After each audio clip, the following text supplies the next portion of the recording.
July 23, 2024, early in the morning.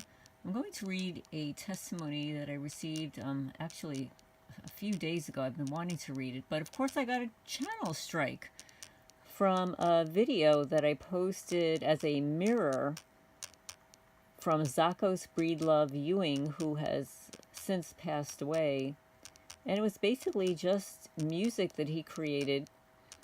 But I believe it was somebody reported the video because somebody's on a roll to get me channel strikes again. And I know it's the cyber stalker. I know for a fact because it was right after I posted that video. It was on my birthday. But anyway, enough of that. 7 days will have to pass. This is going to my backup channel, Alternative Homesteading 2. I also have Targeted Pets as a different channel.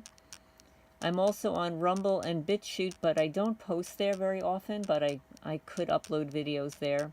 But they're there just in case. But anyway, so this is a testimony from a targeted male, Gabriel. And here we go. I have been a TI for a long time. I just hadn't realized it. I have childhood memories where I recognize people wearing clothes of the same color. When I was in middle school, the same thing happened to me. And when I got to high school, I also observed the same pattern. I also remember that I commented that to people I was close to, and no one noticed or cared.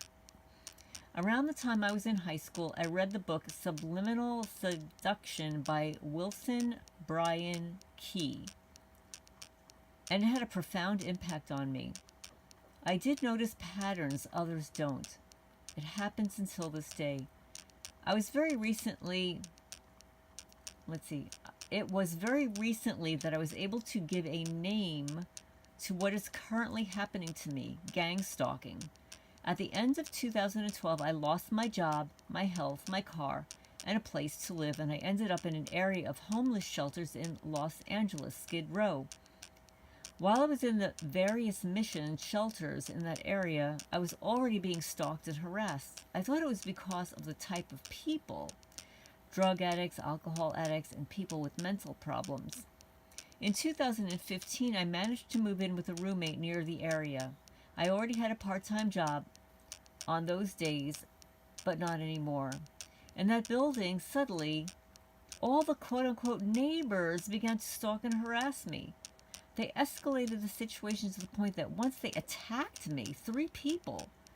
I called the LAPD, and with false testimony, they took me into custody in jail for 8 hours, even though I was the object of the attack. So he was the victim.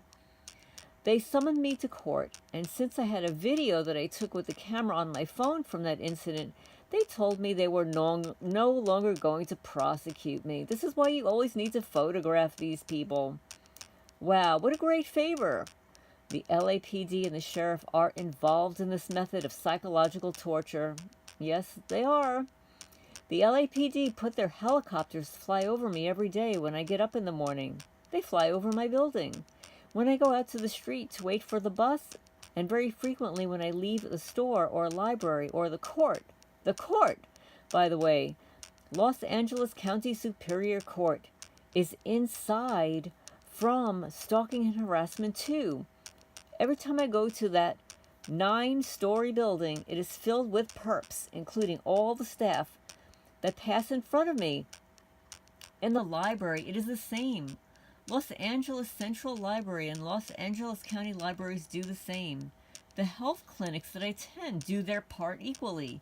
Target stores, the Food for Less supermarket chain also, Jack in the Box, Wendy's, Carl's, or every restaurant I visit is the same. When I go to very crowded places, the same happens with the infamous street theater. I use the bus to transport myself, and Metro, the transportation agency in LA, uses buses special for me, full of perps, including drivers. Along the perps that I meet from time to time are women with monarch butterfly tattoos. Does that insect remind you of anything? By the way, there are times when dead black cats appear on my path. And also these people, perps, if you can call them that, they use their children, babies, adolescents, and the elderly using colors to condition me. They also like to send people with deformities or in extreme states of mental illness, women who undress in the middle of the street or make scandals in the places I frequent. They also like to choose streets where the route of the bus that I am using at that moment goes, and places where I am, and they're empty. They fill up with people, mobbing. At this moment, I'm in the library, and there are people who start to cough to annoy me. Several times they have set traps for me. In the building where I live, there was a woman with her partner, not her husband, maybe a lover, and she used her teenage daughter several times to get me into trouble. Since in the building, I always use a camera of my phone to record video, to have evidence and protect myself in case of problems, of which there have been several. Also, a couple of times, these criminals use a woman who was, quote unquote, feeding her baby very close to me.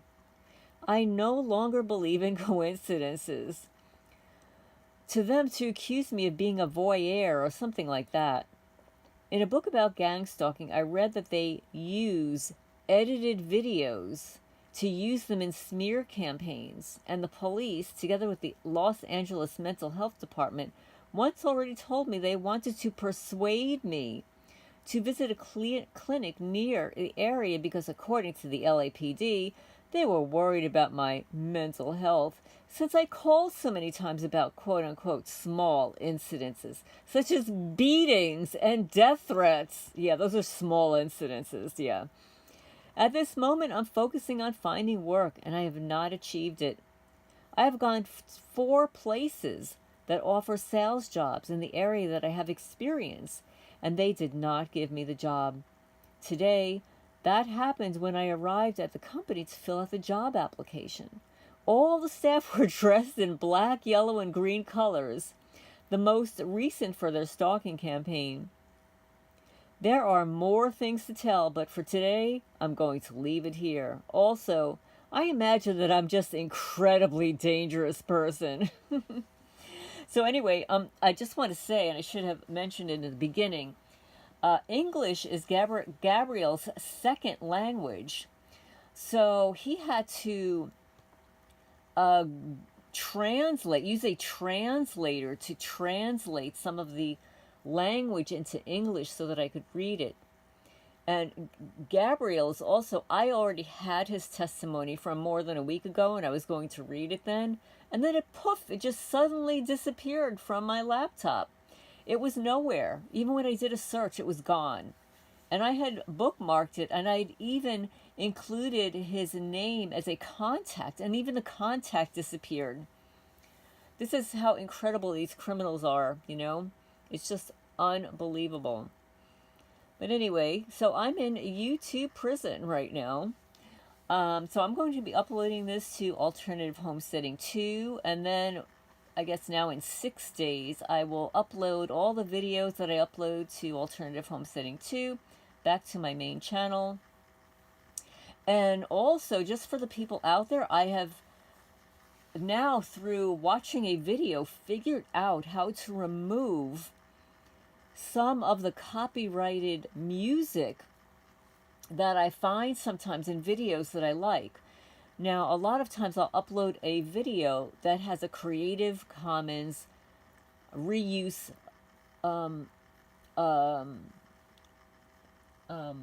ability so that I can reuse or mirror the content without getting, a copyright. However, sometimes there's music in there that is copyright. So there is a method now to edit out the music and keep the original content.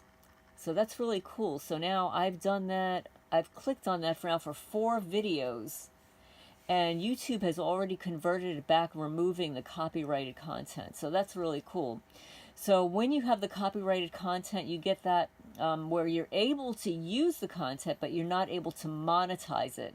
So now that I'm able to remove the music, it now has the ability to be monetized. So for anybody that has that problem, there is an ability now to remove that copyrighted music so that you can use the regular content if it's Creative Commons or whatever. Or if somebody gives you the permission to mirror it. You know, sometimes you'll ask a content creator, you know, let's say you ask me, may I, you know, use that content in on my channel? You know, and most of the time I'll say yes, and another person will say yes, and some people just don't respond, which usually means no. But a lot of times, if the original creator says yes, and let's say they have music in it though, and they're not copywriting their content, then when you upload it, even though you have permission to upload it, you'll get a little copyright, not a strike, you just get a little copyright where it can't be monetized. But as soon as you remove the music and submit it and wait a little bit, YouTube will correct it so that you can monetize it. So anyway, I hope you enjoyed this testimony. Again, this is from Gabriel. I don't know if he wanted his last name used, but thank you so much, Gabriel, for sharing this information. I mean, I think it's fascinating that you have these recollections since childhood, and through middle school and then high school. You know, thinking back, I'm going to have to really think back to see if I had any of those experiences. I don't know. I'll have to give it some thought, but I'm sorry to hear that some of these things have happened to you, that it continues to happen to you. You didn't mention now what your age bracket is, that you've been a TI for a long time, obviously since childhood. But anyway, good luck with your job search, and keep your head up. These people, I mean, it's just, I don't know, sometimes I think it's just mind control, that you have so many people in that area. And, you know, California is like renowned for this kind of stalking. But anyway, thank you so much for sharing this. It is psychological torture. And it's gaslighting. You know, when the sheriff tells you that you file too many incidences, I mean, this has happened to me too. You know, minimal incidences. I mean, being attacked is not minimal. That's an assault. So what you're describing is a little bit off the charts for, you know, the physical issue. But anyway, yes, I've gotten harassed at court. I went to court a couple of years ago to try to get a restraining order against my neighbors and get the gate repaid that they tore out, and it cost me money to not only purchase originally but to replace. And in the lobby, like, I couldn't believe it. The guy at the entrance, I don't know what he's called, but he ran in the back when he knew I was coming out, and he grabbed a tinfoil hat and stuck it on his head to say goodbye to me. And I looked at him like, I'm the one? Like, you look like a moron.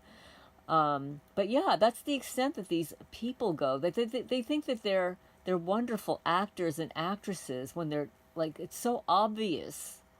It's so obvious. These people have no talent, obviously. And to stick a tinfoil hat on just to say goodbye to me. I mean, who told you to do that? Some fusion center moron operative? And how much did you get paid to do that? And you're doing this inside a court of law, right? So I feel your pain here. Yeah, I mean, it happens even in court. So anyway, this is Lorraine with Alternative Homesteading. And this is Alternative Homesteading 2, the number 2. And if you're looking for it, the primary little thumbnail is a cat. And it's a black and white cat. And that was Paws. Not Paws, I'm sorry. That was Cheeks. And Cheeks just disappeared over Memorial Day weekend. I think somebody unalived him. He was perfectly healthy. But anyway, I'm going to sign off for now. Please leave your comments down below. Hit the thumbs up. Helps the channel grow, get the message out there. And thank you so much, Gabriel, for this testimony. And if you have more to add to this, I'll then relabel this part 1, and then we can go on to part 2.